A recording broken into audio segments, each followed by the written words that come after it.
মাননীয় প্রধানমন্ত্রী জনাব তারেক রহমান নির্বাচনে পরবর্তী যে ইশতেহারে ঘোষণা করেছিলেন, বিএনপি সরকার গঠন করে সারা বাংলাদেশে 20,000 কিলোমিটার নদী, খাল, জলাশয় খনন করা হবে। ইতিমধ্যে 16ই মার্চ মাননীয় প্রধানমন্ত্রী দিনাজপুরের কাহারোলের বলরামপুরের সাহাপাড়া প্রায় 14.5 কিলোমিটার সেখানে নদী খনন করেছে।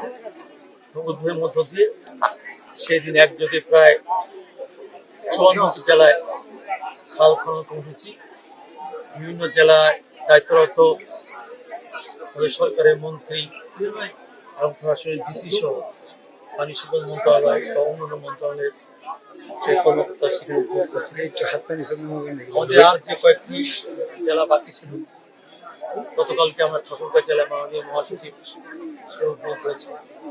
আজকে আমার নিজ জেলা পঞ্চগড়ে আমরা এখানে এই ঝিনাইপুরের যে খাল, এটা একটা সময় ছোট হলো একটা নদী ছিল, প্রবহমান ছিল, সময়ের বিবর্তনে এই খাল ভরাট হয়ে গেছে। এখানে এখন আর সেই খালের চিত্র নাই, নদীর চিত্র নাই।